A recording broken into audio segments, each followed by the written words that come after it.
میخوام یک دوره و یادآوری داشته باشم در رابطه با مریدیان‌های یین در بدن و اینکه روند حرکت مریدیان‌ها توی بدن به چه ترتیبی هستش. به نام خدا سلام، من ساناز امینی هستم، متخصص سوجوک تراپی. امروز میخوام در رابطه با روند مریدیان‌های یین در بدن باهاتون صحبت بکنم و یک جمع‌بندی داشته باشیم در رابطه با اینکه این مریدیان‌ها به چه ترتیبی توی بدن دارن حرکت میکنن. همینطوری که میدونید 6 تا ویدیوی قبلی که من ضبط کردم در رابطه با تک تک هر کدوم از مریدیان‌های یین بود و من تصمیم گرفتم که این 6 تا رو توی یک ویدیو داشته باشم براتون که اگر هر وقت خواستین بتونین بهش مراجعه کنین و مسیر مریدیان‌ها رو توی یک ویدیو ببینین. همینطوری که میدونین این مریدیان‌های یین هستش که روی این دوتا انگشت انطباقش رو بهتون نشون دادم. به ترتیب بودن مریدیان‌های ریه، مریدیان مغز، مریدیان قلب، مریدیان طحال، مریدیان کبد و مریدیان کلیه.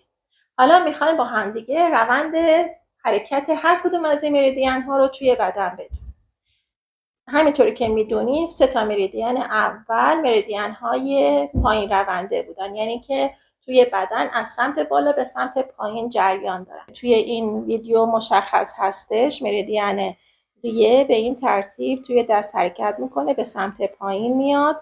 خط سرمه‌ای که میبینید داره دنبال میشه مریدیان ریه هستش و به قسمت انگشت شست خاتمه پیدا میکنه. این روند حرکت مریدیان ریه در بدن.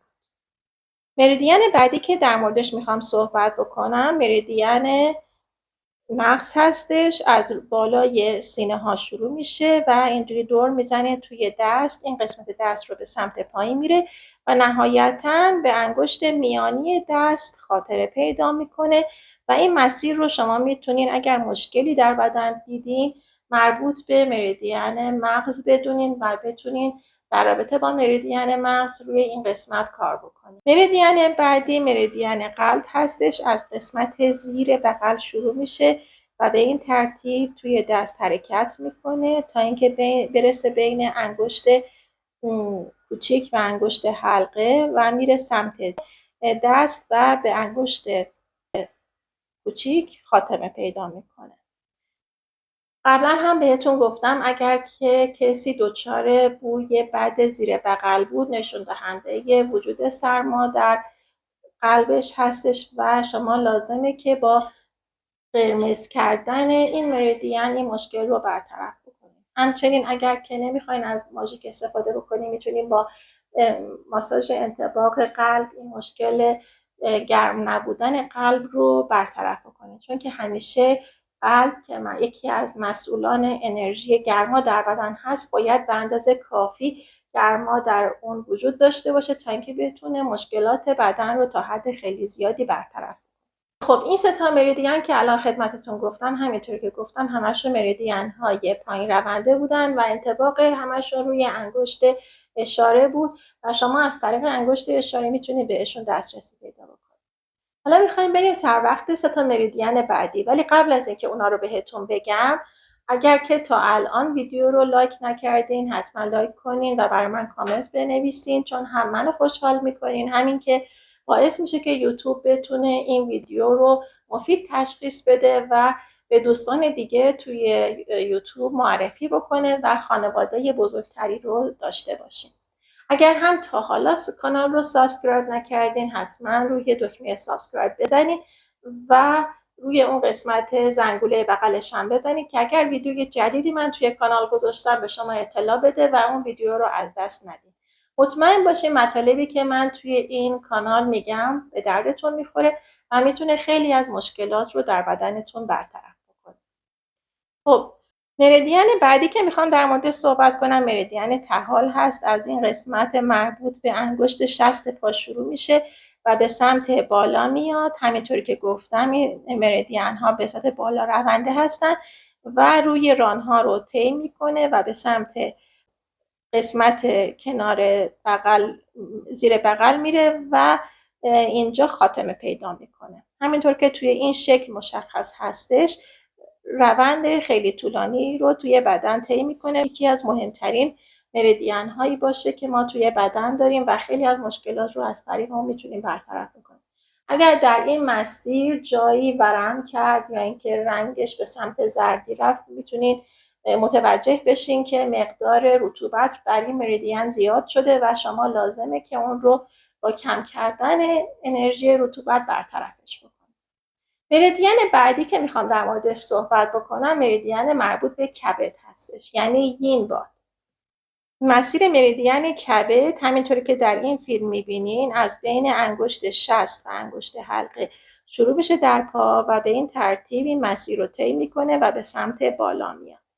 از کنار زانوها حرکت میکنه و به سمت بالای بدن میاد، به قسمت نیمه بالایی بدن میرسه، از کنار اعضای تناسلی اینجا حالت زیگزاگتوری داره و میاد تا زیر سینه ها خاتمه پیدا میکنه.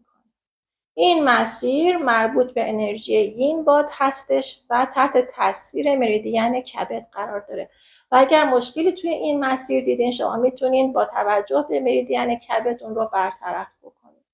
مریدین آخری که میخوام در موردش باهاتون صحبت کنم مریدین کلیه هستش. همینطور که میبینین مریدین کلیه از قسمت کف پا شروع میشه، یک حرکت به این ترتیب توی پا داره، از پشت پا به سمت بالا میاد، قسمت پشتی بدن رو بیشتر طی میکنه و از این قسمت کنار اعضای تناسلی به سمت جلوی بدن میاد و همینطوری که روندش رو میبینید دو شاخه میشه و به قسمت زیر سینه ها میاد و از کنار سینه ها مسیرش رو حرکت میکنه و تا جناق سینه ادامه پیدا میکنه و اونجا خاتمه پیدا میکنه. همینطوری که میدونین مریدین کلیه تنها مریدینی هستش که از کف پا میگذره. پس شما هر مشکلی که توی کف پا داشتین، مزداقی یا سردی کف پا، میتونین به مریدین کلیه ربطش بدین.